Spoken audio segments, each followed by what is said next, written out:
Today, we're going to talk about developing a growth mindset. And, how do we do that? A growth mindset is something that I think everybody says, oh, yeah, I have that. I have that. I have a growth mindset. Maybe we don't know what that means, though. So, what does that mean? That growth mindset. A growth mindset. Well, first, let's talk about mindset. What is our mindset? Your mindset really identifies, do you see opportunities or do you see failures? What happens when something goes wrong? Is it an opportunity to learn? Or is it, man, I just failed and all done? Your mindset stems from those powerful beliefs. We've all heard of those core beliefs, limiting beliefs. That's where that mindset stems from. Here's the best part. You have a choice. You can decide how you view the world and how you view yourself. And all of this comes around by changing our mindset. So let's dive into this here. Mindset. Mindset theory was developed by Carol Dweck. She's a PhD. And she proposed that people have a tendency to believe that their basic psychological attributes, such as personality, intelligence, talent, are fixed. And by fixed means they can't be changed. They're not mutable. They're not changed. That's it. That's all you get. You only get 5, and you get no more than 5. Here's the great part. Mindsets can be changed. Personality attributes are not fixed. Who knew? Who knew? So what's the difference between a fixed mindset and a growth mindset? Good question. Your fixed mindset believes that your qualities are carved in stone, not changeable, that you only have a certain amount of personality, only have a certain amount of intelligence, and maybe more character. But these are fixed. You can't change them. You get what God gave you or whoever, and that's it. Nothing more. That's fixed. That is your fixed mindset. Now, your growth mindset, on the other hand, it believes that people can develop those abilities. What happens? Do you think you can become more intelligent? Do you think you can change your personality? Many people would say, no. Do you think you only have a certain amount of talent and you can't develop that talent beyond that little bit that you have? Think about athletes. Oh, well, they're just talented. That's how they got. There wasn't hard work there. They were just talented. They just had what it took. So our growth mindset believes that's not true. You have talent, yes. You have personality, you have intelligence, and this can be developed. Pretty exciting news to think I can get smarter. How cool is that? So with our fixed mindset, we can develop these, we can take strategies and we can develop these particular personality attributes through hard work, through effort, through strategies, coming up with a different way of approaching this. You can develop these with help from others. So our growth mindset starts by saying that everybody starts with a different level of talent. They start with different interests, different temperaments. However, they can change these and they can make them grow through experience and through effort. Pretty exciting. So let's talk about some of the myths about a growth mindset. I hear this thrown around quite a bit nowadays. Oh, I have a growth mindset. Okay, well, do you really know what that means? And do you know what the findings are behind that? So let's talk about some of those myths. Myth number one. Myth number one is people take what they like about themselves and they call it a growth mindset. Okay, on the surface doesn't sound too bad. So what if somebody says, well, I'm open-minded and flexible? Okay, that's great. Hopefully everyone is open-minded and flexible. But are they committed to growing their talent? Are they committed to being open-minded and flexible? Without that hard work to develop those abilities, you can really lose that true meaning of what a growth mindset is. It all comes down to development. It all comes down to growth. Myth number two. Growth mindset is only about effort and praising that effort. I've talked to a lot of friends lately, have kids, and, younger generation, we're not complaining about you, I promise. I'm not. Remember that we hear this of, oh, we're just going to praise the effort. Everybody gets a gold star. Okay, it's good to praise effort. It's good to praise effort if effort is put in. Just saying great job because they showed up doesn't really help the kid, doesn't really help another person. So we want the process to include more than just effort. More than just effort. This is the process where the growth mindset comes in.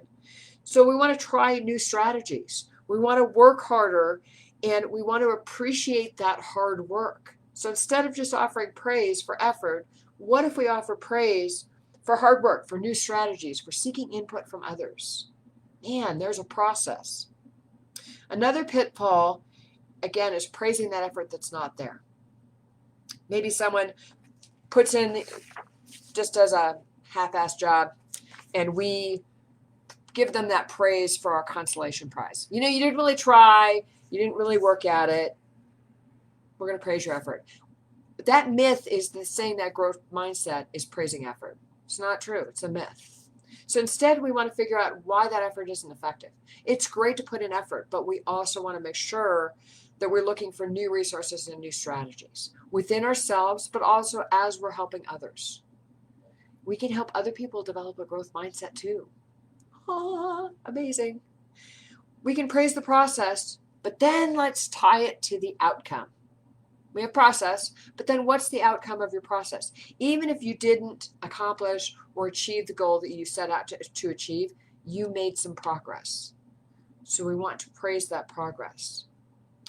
Engaging in the process really helps out with that learning. Myth number 3, growth mindset means you can do anything. I don't know about you, but being brought up, I was told, well, you can do anything you want. You can do anything. Just go and try, Sandra. You can do it. I kind of struggled with that because I couldn't do anything. I can't run track. I'm not tall enough. I'm not built to run track. So could I try it? Yes. Could I be successful? Sure. Could I be an Olympic athlete? Absolutely not. Not going to happen. So part of that myth of a growth mindset is that you can do anything.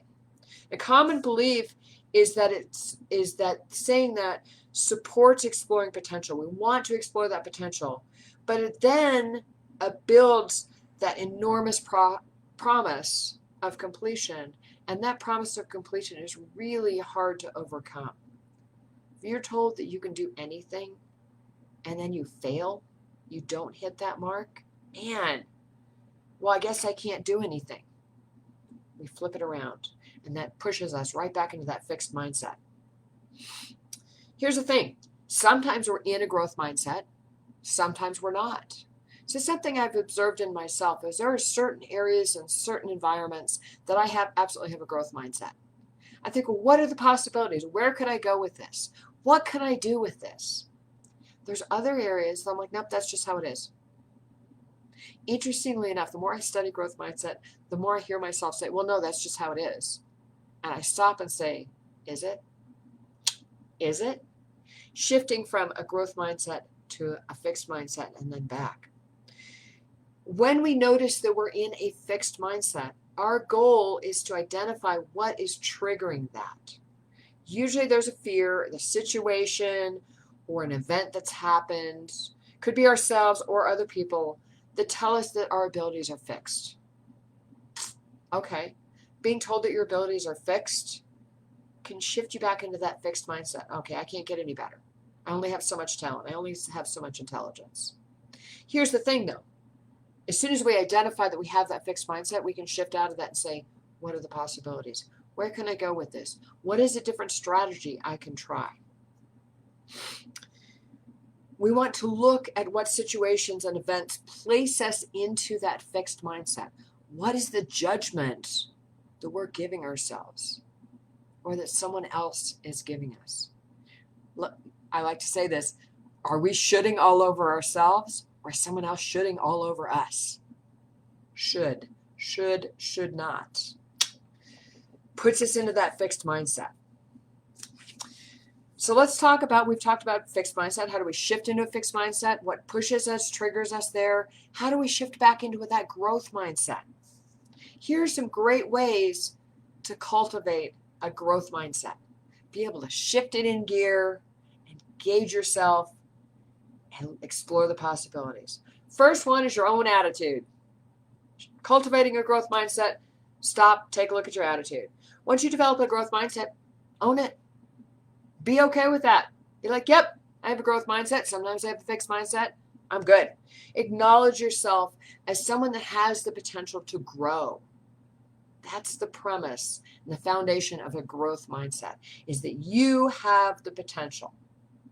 You have the potential to grow, to become better. You're going to let this guide you. Be proud of this. Let it guide you through your education. Let it guide you through your life, through your professional development. You would be amazed what doors open when you start saying, what are the possibilities and how can I get there from here? Instead of, oh, well, I'm stuck in a position I don't like and it's not going to change. It's amazing what shifts when you shift your attitude. Another way to develop a growth mindset is to fail forward. I don't know if you guys have heard this term, fail forward. And I mean that, fail. Embrace your imperfections. Learn from them. We're all going to fail at some point or another. But if we fail forward, it gives us an opportunity to reframe the situation. Instead of saying, well, this was a failure, maybe this was a challenge. Here is an opportunity for me to learn something new. Here's an opportunity for me to get value out of something I've learned. I may not have accomplished the goal that I wanted to accomplish, but I learned something. Fail forward. Number 3, cultivating your growth mindset. Stretch your limits. Get outside that comfort zone. When we stretch our limits, we place value on process over the end result. So in other words, we give ourselves permission to be imperfect. I don't have to be perfect. You don't have to be perfect. We give ourselves permission to stretch our limits. Stretch outside of that comfort zone. It comes along with that failing forward. When you push yourself, you would be amazed how much you can accomplish. You can even exceed your own expectations. Stretching those limits, stepping outside that comfort zone to cultivate that growth mindset. Now, finally, when we're cultivating our growth mindset, don't use the word, use the word, got that flipped around, use the word yet. I was having a conversation earlier today with one of my coaching clients, and she said to me, well, I can't do that. Here's what's going to happen. And I said, what if we reframe that? What would that look like? He said, from Jupiter. Thanks, Colette. Hello from Jupiter. When she said yet, we reframed it to say, okay, I can't do that right now, or I can't do that yet. Instead of I just can't do that. I can't do that yet. Cully Smith had just popped on, taught me some really valuable lessons in that too. Met her in Toastmasters. And she showed me that I could stretch my limits and step outside my comfort zone. And instead of saying, oh man, I'm a horrible speaker, or oh, I'm never going to get there, she taught me to say, I'm not there yet. I'm not there yet. And interestingly enough, that completely shifted things for me. Okay, I can get better. I can continue to develop my skills. I can move into the yet. Not there yet. There's always room for growth. There's always room for improvement. Not yet really helps you learn on a curve. We don't just learn something. I don't know about you. When I was learning how to ride a bike, I fell off a lot. I still do sometimes. It just hurts more now. But I learned I had to make some mistakes. Here's the thing, is using the word yet opens up the possibilities and the opportunity for the future. With our future learning, instead of being frustrated with struggling with a goal and succumbing to failure, being like, yeah, I failed, I tried once and I just can't do it. You tell yourself you haven't mastered it yet. Yet being the key. Now, when we're talking about growth mindset, guys, you don't have a growth mindset just by saying it and it just happens. You create your growth mindset and you embrace the journey.